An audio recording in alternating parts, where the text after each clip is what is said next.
Sanibonani bantwana basekhaya, sanibonani egameni likaJesu Kristu waseNazaretha.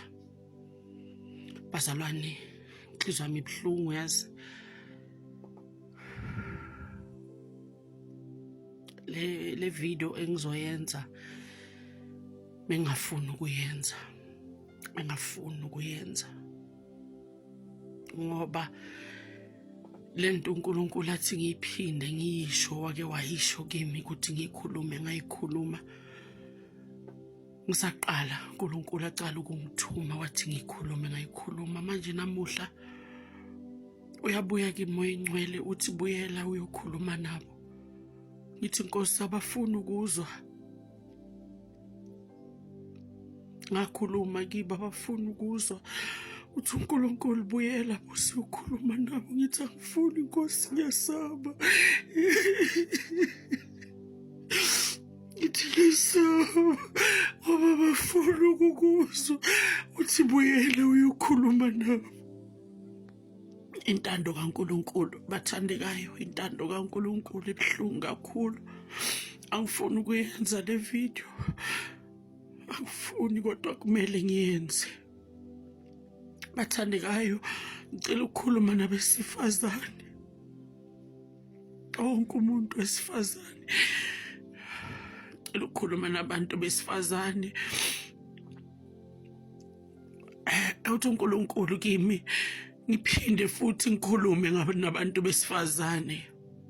Uthi ngibabuza ukuthi kwenziwa yini ukuthi njengoba bashadele emizini labashadele khona, uma baya khabo ndoda, uma baya khona noma mhlawumbe babazala ngathi ufuna ukukhuluma nabo, uma aya lo mama aya ebukhweni, ngisho lo sindisiwe osaba uNkulunkulu, uthi uma aya kuyokhuluma nobabazala noma ebukhweni bakhe la ashadele khona, ababeki lamabhloma bathi abawabeka uma baya endlini kaNkulunkulu, lezi zinto enizibiza ukuthi ma-fascinator, uthi uNkulunkulu eyiveza phambi kwami.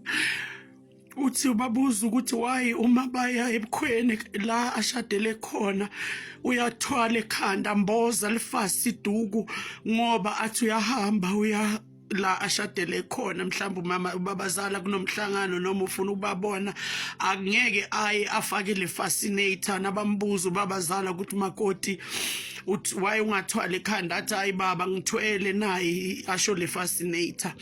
Uthi nginibuza ukuthi kwenziwa yini ukuthi nikwazi ukuthobela abantu basemhlabeni, emindenini enishadele kiyo niyakwazi ukubathobela nithwale emakhanda, kodwa uma niza kuye nibeka lezi zinto enizibeka la inhloko.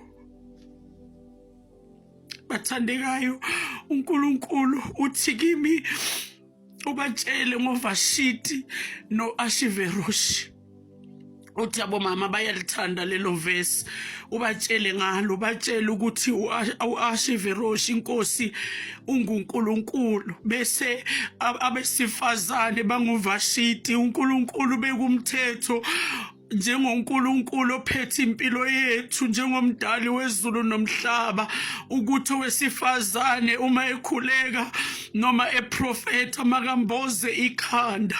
Lithi izwi lenkosi, u-Ashiveroshi wala, inkosi imbiza ukuthi eze azodansa phambi kwabantu, kodwa u-Ashiveroshi wangayithobeli inkosi. Kwaba kubi isenzo sakhe sabasibi, waze wareplacewa u-Ashiveroshi ngenxa yokungamlaleli umyeni wakhe, ngenxa yokungathobeli umyeni wakhe. So uNkulunkulu uthi nginitshele ngalelo zwi lelo ukuthi uVashiti yini bantu besifazane eningafuni ukumlalela uNkulunkulu, kodwa amakhosi wenu wasemhlabeni niyawalalela lapho nishadele khona, niyakwazi ukuthwala. Uthi uNkulunkulu akafuni ukubona izinwele zowesifazane endlini yakhe, uthi akafuni ukuzibona izinwele zethu. Uthi batshele buso ukuthi baveze izinwele zivaleke, uma uthwele uvale iduku, livale izindlebe. lo mlayezo uNkulunkulu uthi wokugcina awukhulumayo ngenxa yabantu besifazane ngokungambozi emakhanda. Uthi susani lezinto ezikhandwe emkhathini, izikhandelwe nini ama-fascinator. Angazi nikubiza ukuthini bathandekayo lezi zinto enizibeka la inhloko. uNkulunkulu akazifuni. Uthi uSathane uzenzile lezi zinto ukuzodeceive abantwana bakhe. uSathane uye uzenzile zibenziwe kuMarine Kingdom emanzini. Uthi lezi zinto zikhandwe khona ukuze zizodeceive abantwana bakaNkulunkulu. Uthi uNkulunkulu akazifuni lezo zinto. Bathandekayo bengafuni ukuyenza le video ngoba kusikokuqala ngiyikhuluma, kodwa amandla kaNkulunkulu ayaphusha ukuthi ngiphinde ngiyisho. Uthi uNkulunkulu ngeke aphinda yisho koqina ikhuluma namhlanje. Wathi nginivulele izwi lenkosi. Ngiyacela abathandekayo nonke abanomoya kaNkulunkulu nikhuleke ngale message, nibuze ukuthi nguye umthumile noma kusuye.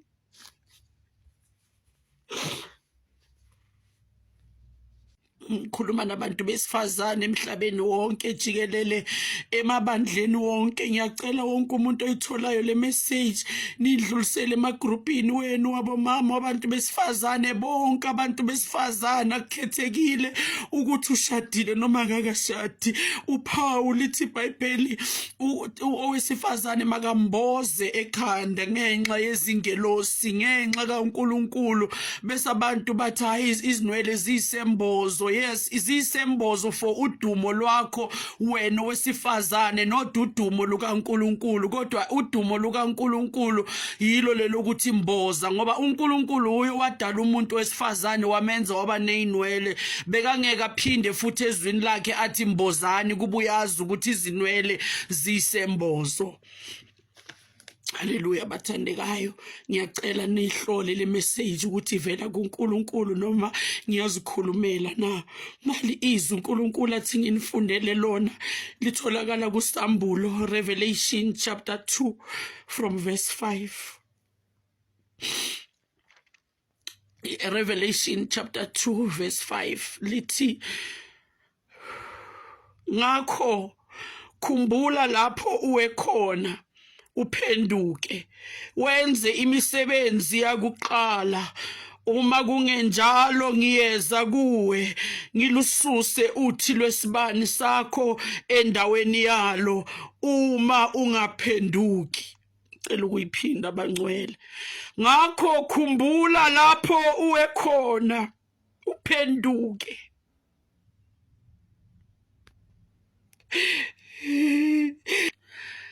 Ngakho khumbula lapho uwe khona, uphenduke wenze imisebenzi yakuqala. Uma kungenjalo ngiyeza kuwe ngilisuse uthi lwesibani sakho endaweni yalo uma ungaphenduki. Ilo leli izwi uNkulunkulu athi ngilidlulisela abomama bonke, abantu besifazane bonke emabandleni onke bathandekayo. Ngiyacela ukuthi ningidlulisele lo mlayezo. Wonke umuntu othola le message ngiyacela bathandekayo nihambise ukuze umlayezo kaNkulunkulu ufike kubo bonke abantu. Abantu bathi bayekela bangalizwa izwi lenkosi ukube bezwile ngezindlebe zabo. Wonke umuntu oyitholayo ngiyacela ni-forward, ni-reshare bathandekayo, ni-save, ni-like ukuthi be-active abantu bonke bayithole egameni likaJesu Kristu waseNazaretha.